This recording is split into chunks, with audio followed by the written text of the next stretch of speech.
No money, no test drive, the salesman declared loudly, his voice echoing through the luxury dealership.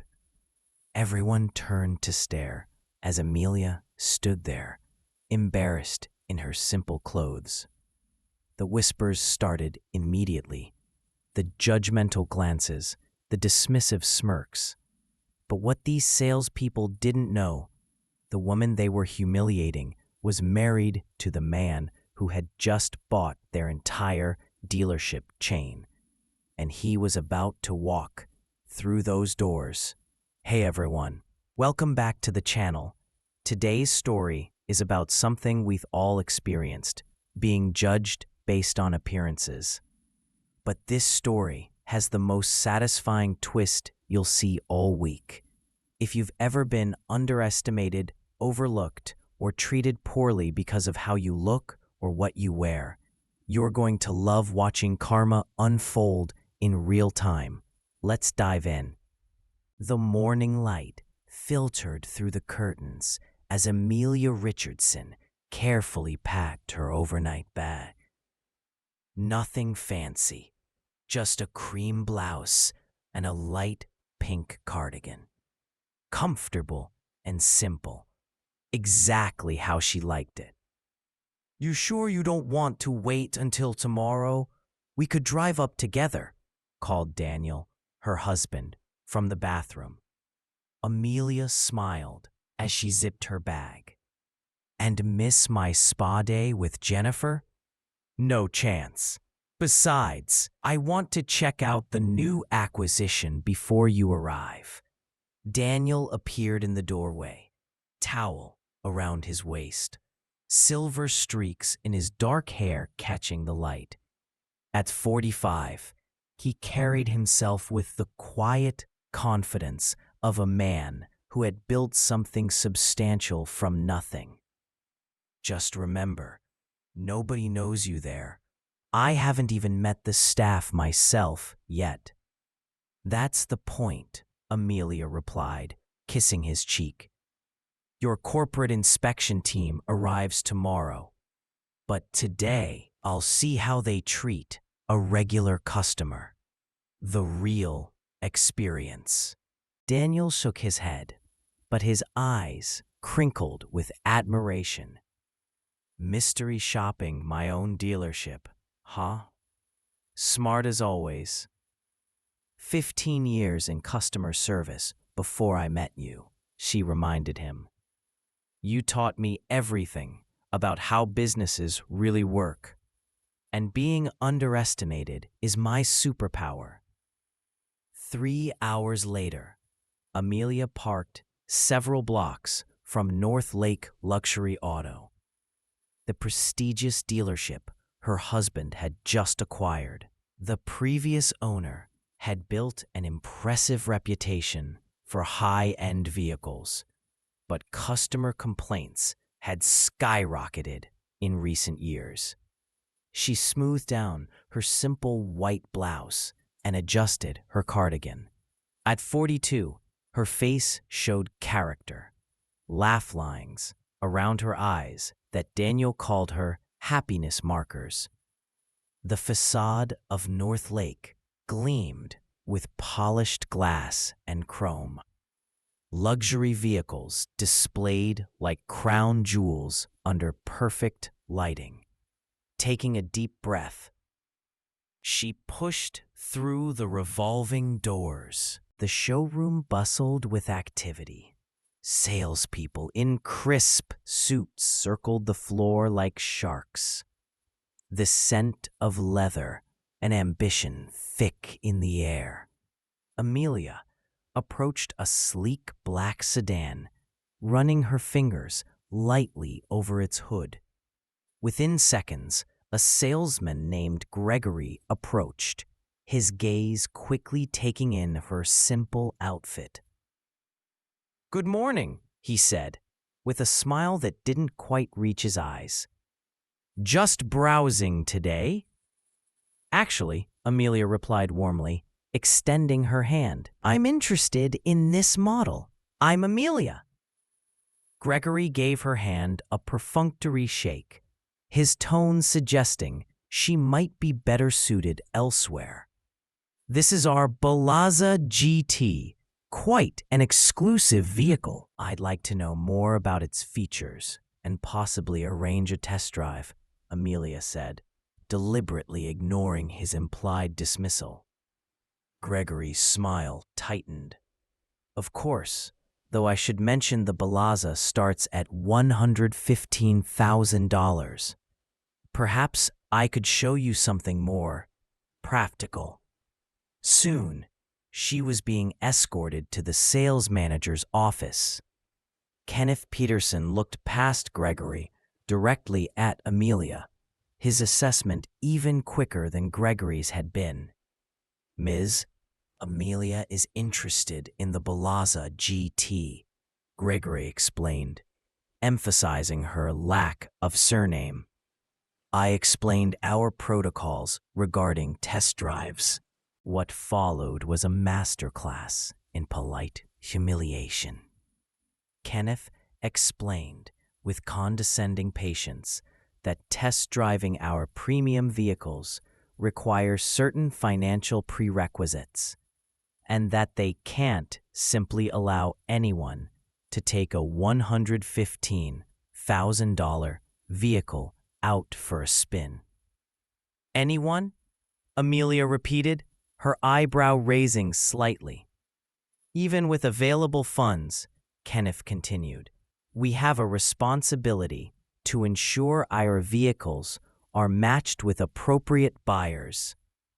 The implication was clear. She wasn't their kind of customer. "No money, no test drive," Gregory added loudly, enough that several heads turned in the showroom. "It's for everyone's protection." Amelia stood her ground despite the burning embarrassment. "What exactly makes the Balaza inappropriate for me?" she asked calmly.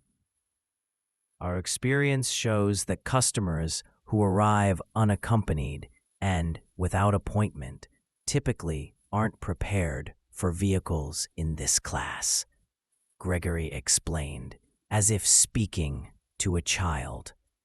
"Unaccompanied?" Amelia repeated. "Would your approach be different if I had a man with me?" Kenneth stepped forward. "Now there's no need to make accusations. Our policies apply to everyone." "Do they?" Amelia challenged, noticing a middle-aged man in jeans being escorted to a silver sports car by another salesman. When Amelia suggested speaking with the owner, Kenneth's smile returned, more condescending than ever. "Mr. Blackwell sold this dealership last week.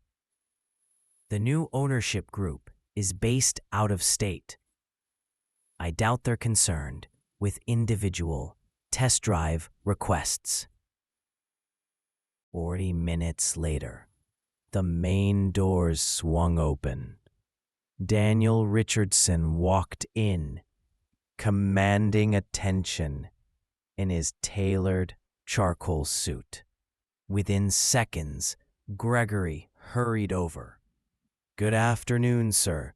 Welcome to North Lake Luxury Auto. I'm Gregory Norton. How may I assist you today?"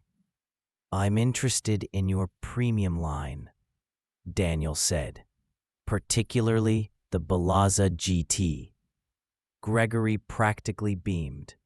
"An excellent choice, sir. Would you like to see our available models?" Kenneth emerged from his office. Sensing a major sale, Kenneth Peterson, sales manager. "It's a pleasure to meet you, Mr. Richardson," Daniel supplied. "Daniel Richardson." "Mr. Richardson, welcome to North Lake. I see Gregory is showing you our Balaza GT, a remarkable vehicle." "Yes, it caught my eye immediately," Daniel replied. "I'd like to arrange a test drive." "Absolutely. We can have that arranged right away." Kenneth's enthusiasm was palpable. Daniel glanced toward Amelia, who continued watching from the lounge area. Actually, I'd like to invite my wife to join us. She's been waiting to see this model as well. Every head turned as Amelia rose and walked toward them. "Hello, darling," she said, giving Daniel a quick kiss before turning to Kenneth with a pleasant smile. "Mr. Peterson and I were just discussing this exact model earlier. He was explaining why I couldn't test drive it." The color drained from Kenneth's face as realization crashed over him. Mrs. Richardson," he stammered, the name suddenly taking on new significance. "There seems to have been a misunderstanding." "No misunderstanding," Amelia replied calmly. "You were quite clear. The Balazza GT isn't appropriate for someone like me." Daniel's eyes had hardened. Interesting policy, especially considering my wife's name is on half the ownership documents of this dealership. Kenneth swallowed visibly. "Mr. Richardson, if I had known." "That's precisely the problem," Daniel interrupted. "You shouldn't need to know who someone is to treat them with respect." Amelia placed a gentle hand on Daniel's arm. "Mr. Peterson, I came here today to experience your dealership as an ordinary customer, to see how you treat people when you think no one important is watching." Daniel addressed the entire sales floor. "For those who don't know, I'm Daniel Richardson of Richardson Auto Group. As of last week, we own this dealership. Tomorrow, a transition team will arrive to begin assessment." The following week transformed North Lake Luxury Auto. Kenneth and Gregory were gone, their positions filled by team members who embraced the Richardson philosophy of respect first. 1 month later, Amelia returned, wearing the same simple outfit. Thomas, a newly promoted sales consultant, greeted her warmly. "Good morning, Mrs. Richardson. Here to see Daniel?" "Actually," she smiled, "I'm here as a customer today. I'd like to test drive the Balazza GT." "Absolutely. The keys are ready whenever you are." As Amelia settled into the driver's seat, she caught Daniel watching proudly from his office. Some lessons about respect and appearance were worth teaching, even when they came with uncomfortable revelations. Has someone ever underestimated you based on your appearance? We've all faced those moments when others judge us before knowing our true worth. If this story resonated with you, I'd love to hear your experiences in the comments below. Where are you watching from today? Don't forget to like this video and subscribe for more stories that remind us all that true character isn't found in expensive clothes or luxury items. It's in how we treat each other. Remember, the most powerful response to prejudice isn't always anger. Sometimes it's simply showing people exactly who you really are. Thanks for watching, and I'll see you in the next video.